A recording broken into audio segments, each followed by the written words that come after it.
મહત્વના સમાચાર મળી રહ્યા છે।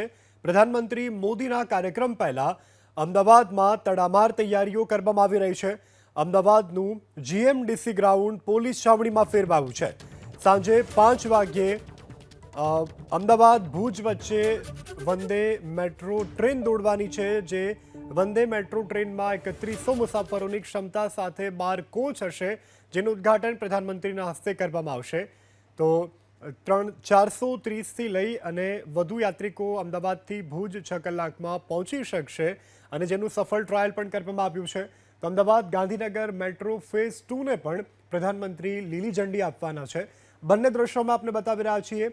મહાત્મા મંદિરમાં પણ વિવિધ B2B મીટિંગના આયોજનો છે, તો બીજી તરફ અમદાવાદનો જીએમડીસી ગ્રાઉન્ડ કે જ્યાં પ્રધાનમંત્રીનો કાર્યક્રમ છે, આ કાર્યક્રમ સ્થળ અત્યારે પોલીસ છાવણીમાં ફેરવાયું છે।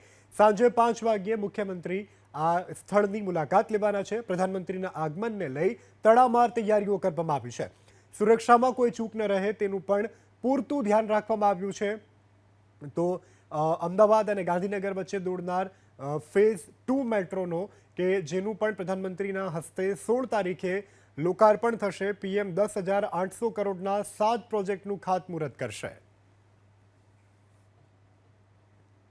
પ્રધાનમંત્રી નરેન્દ્ર મોદીના જીએમડીસી કાર્યક્રમ પહેલાં અત્યારે સમગ્ર વિસ્તાર છે તે પોલીસ છાવણીમાં ફેરવાયો છે અને અલગ અલગ સુરક્ષા એજન્સીઓ છે તેમને જે જવાબદારીઓ સોંપવામાં આવી છે તે અનુસાર સમગ્ર રાજ્યમાંથી પોલીસની અલગ અલગ ટુકડીઓ છે તે જીએમડીસી ખાતે પહોંચી રહી છે। 2500 જેટલો પોલીસ કર્મચારીઓનો સ્ટાફ છે તે 16 તારીખે પ્રધાનમંત્રી નરેન્દ્ર મોદીના કાર્યક્રમના પગલે તૈનાત રહેશે। 16મી તારીખની વાત કરીએ તો જીએમડીસી ખાતેથી પ્રધાનમંત્રી 10,800 કરોડના કાર્યો છે તેના લોકાર્પણને ખાતમુહૂર્ત કરશે, જેમાં 7 પ્રોજેક્ટના ખાતમુહૂર્ત અને 25 જેટલા પ્રોજેક્ટ છે તેના લોકાર્પણ કરવામાં આવશે।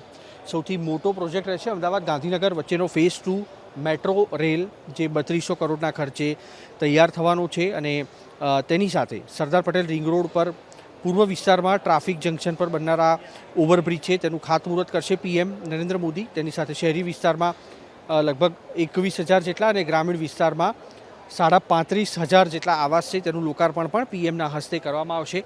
એસપીજી તરફથી અત્યારે સમગ્ર જે જીએમડીસી ગ્રાઉન્ડ છે તેનો કબજો લઈ અને સુરક્ષા વ્યવસ્થા સજ્જ કરવામાં આવી છે। બીડીડીએસની ટીમો છે તેના તરફથી પણ અત્યારે દિવસમાં 2 થી 3 વખત ચેકિંગ કરવામાં આવી રહ્યા છે।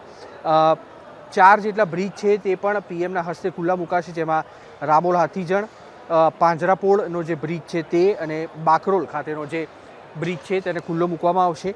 દેશની પહેલી વંદે મેટ્રો ટ્રેન જે અમદાવાદ ભુજથી 16 સપ્ટેમ્બરે શરૂ થવાની છે, જેને પણ PM Narendra Modi GMDC ground ખાતેથી લીલી ઝંડી આપનાર છે। આ તમામ કાર્યક્રમોને લઈ અને હાલમાં રાજ્ય સરકારનો શહેરી વિકાસ વિભાગ છે તેના તરફથી અલગ અલગ દિશાઓમાં કામગીરી શરૂ કરવામાં આવી છે। અલગ અલગ એજન્સીઓ છે તેને કામગીરી સોંપાઈ છે અને તેના ભાગરૂપે આ એજન્સીઓ છે તે પોતાના નિયત કરેલા અને સોંપાયેલા ઠેકાણાઓ છે ત્યાં આગળ અત્યારે પહોંચી અને રિહર્સલમાં જોડાઈ રહી છે। ગઈકાલે પણ એટલે કે શુક્રવારે પણ જે રાજ્યના પોલીસ વડા છે વિકાસ સહાય, તેમના તરફથી સભા સ્થળની મુલાકાત લેવામાં આવી હતી અને સુરક્ષા વ્યવસ્થા અંગે પોલીસ કમિશનર પાસેથી સમગ્ર માહિતી મેળવવામાં આવી હતી।